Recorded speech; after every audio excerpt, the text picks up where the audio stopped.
Hey, that Thor guy? He's pretty shocking, ain't he? Bro, you need to stop. Wait, what do you mean I need to stop? These dumb puns, bro. Like, is this the entire point of these character chats, just to make jokes? Maybe. You need help. Before we hop into the Thor analysis, I would just have to ask you to leave a comment, and subscribe if you haven't already. Now, let's get into it. What's up, guys? I got the pencil here, and here we are to talk about that young boy Thor, but specifically Thor from Record of Ragnarok. Now, here's the thing. I, like many other people, happen to be alive in this decade, so the MCU is a very, very big part of my perception whenever I hear the word Thor.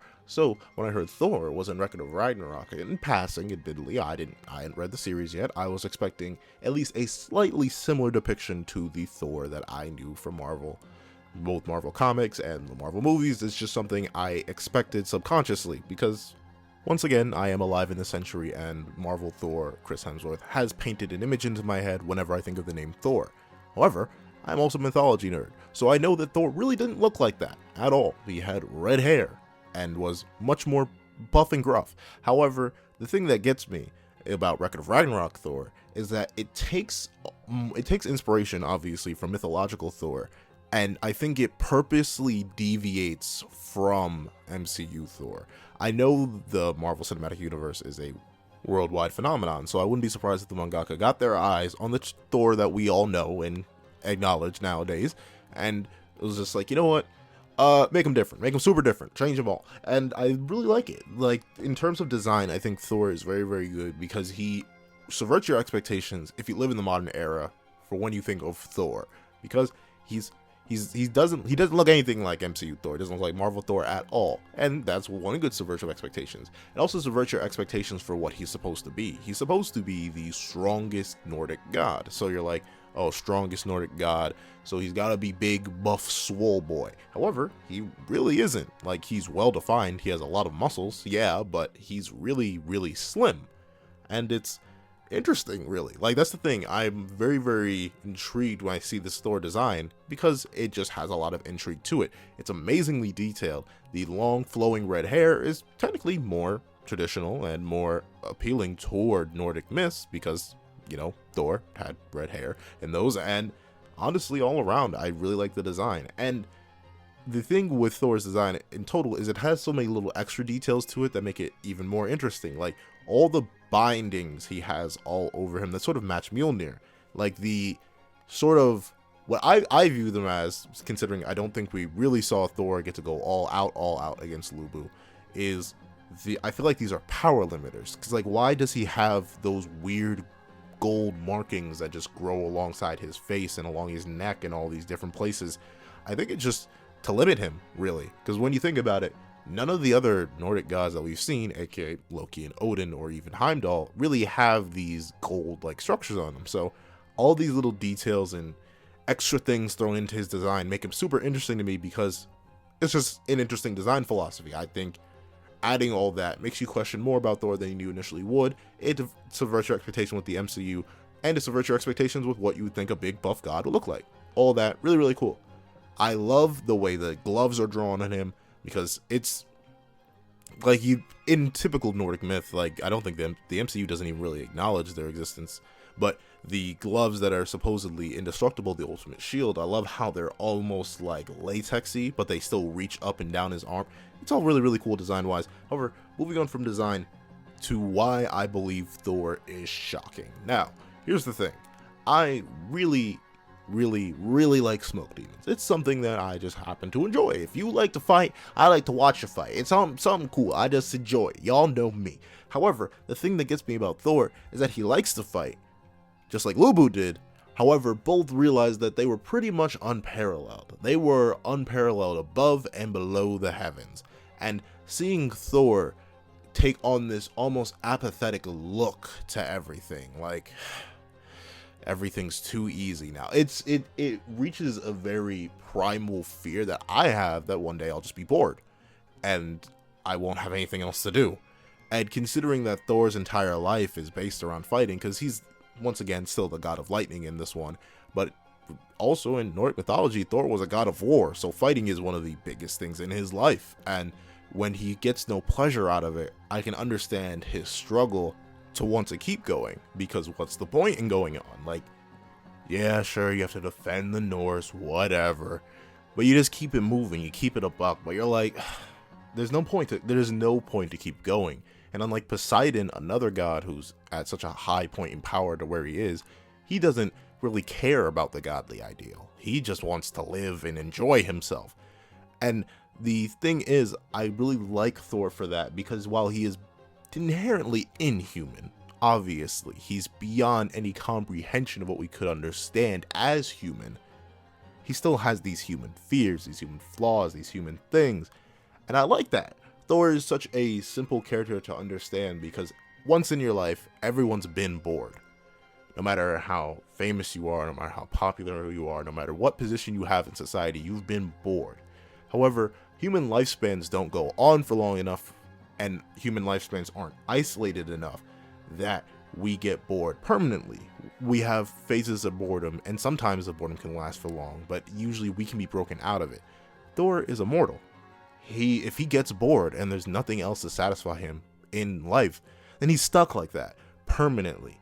And you can see where that's come from. He's lost all care for life. He just casually, when he's first introduced, he just instantly executes someone because they're in the way and they didn't kneel. It's stuff like that where you see Thor having this higher position as a being beyond beings, of course.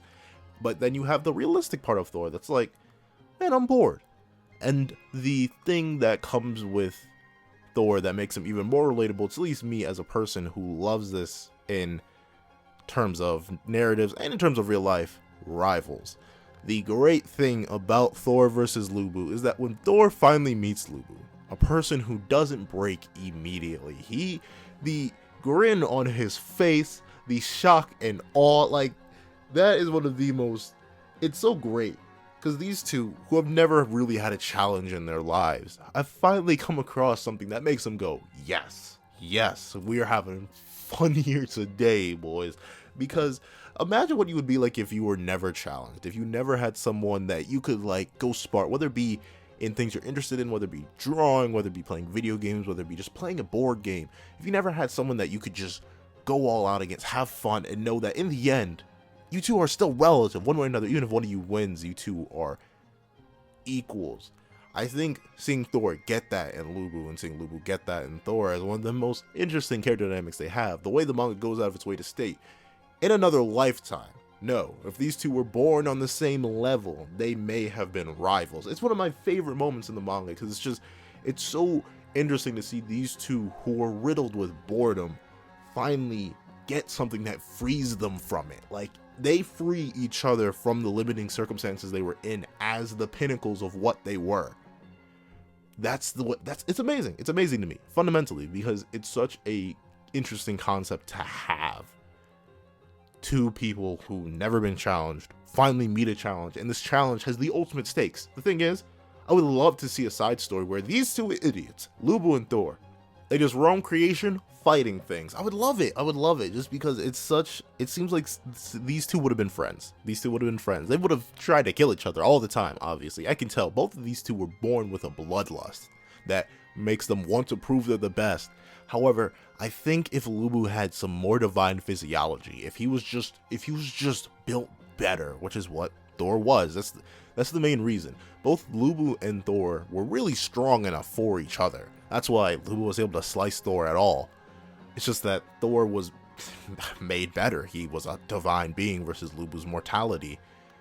I feel like these two would have such a much more interesting dynamic, and seeing the glimpse of that, the idea that they could be rivals, and seeing them trade blows and Lubu outwit Thor and Thor outwit Lubu, and then the final power struggle in the end, it's all so good. It feels so meaty and proper to watch. Like, this could have been an entire story on its own, just these two people who have never ever met challenge finally meeting challenge in each other and becoming friends and rivals off of it. Could have been great. However, Thor kills Lubu, and it leads to another great moment for Thor where he sees red hair and all of Lubu's army, being like, hey yo, I don't care what the match is, I don't care about any of that, I'm gonna kill you, we're gonna kill you ourselves, even though Lubu himself couldn't do it, and Lubu could likely soul his entire army as well. So seeing Thor be like, yes, you know what, sure, I'll send all of you up as offerings in his name, Lubu, and then he summons the lightning. Like, Thor didn't need to do all that. He went into extravagance to kill them all because he respected Lubu that much. Like, that's just cool to me. It's such a nice way to show how the gods and man in Record of Ragnarok have similar interests, similar goals, similar stories, and how they can bond over that and how they can grow respect for each other out of that. It's great to see. And what makes Thor so cool to me is that, like, you can tell, even Heimdall notices it, man, Thor's not feeling too good even though he just won the match. It's because Thor literally just lost someone that he, like, could have been, he could have had something with Lubu that he had never had before. And seeing Thor be annoyed with that, and then being able to, like, the army willing to die for their lord, bringing a smile to Thor's face, it's all great. It's really, really great. And the only thing that saddens me about Thor is that we haven't really seen much of him since. That's the only thing that bothers me. Like, the closest thing we got to more Thor was him being impersonated by Loki, and that was it. I wish we could see more Thor. Like, since Thor has gotten a respect for humans and humanity as a whole through Lubu, I would have loved it if Thor had pulled up to the confrontation with Buddha and been like, and even if he just stood there and was like ready to intervene for either side, seeing Thor in this state of almost like just more presence in the narrative. That's the thing. Thor was the vanguard and he disappeared ever since. And I wish we had more of him. Like, seeing him almost, I want to see him interact more. That's the thing. I know he's technically out of the narrative since his fight is over, but obviously we've seen with Sasaki, we've seen with Shiva, we've seen with all these characters who are fighting or have fought, you don't necessarily have to write them out of the narrative just yet. You can do more with them. And that's the only thing. Thor has a super interesting character, a fantastic design, and is all around great, but I just want more. I want more Thor. And that's the great thing.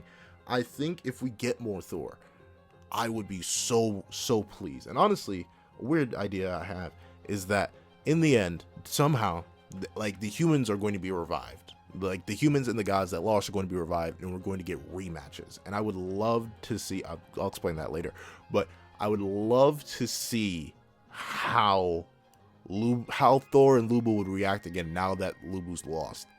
And like, now that Thor went for a while without having a rival, I would love to see them rematch again and just do it all over again. It's cool.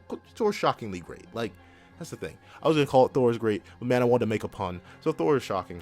Like, that's the thing. He's wonderful. He's wonderful. Man, yeah, and that's really it. Like, do y'all have any hot takes on Thor? I would love to hear it, because I think he's a great character. He just hasn't been given enough more. Like, he needs some more interactions, some more character stuff to him, because he really only interacted with Brunhild, Gear, and I think Lubu. That's about it, and his army. That's all I've gotten, and I want more. So technically, me wanting more of a bad thing isn't necessarily a downside to his character. It just makes me sad. So regardless, tell me what you guys think about Thor in the comment section below, and thank you guys so much for watching. Please remember to like, share, comment, and subscribe, and I hope you guys have a wonderful day. This is That Guy with the Pencil, writing off.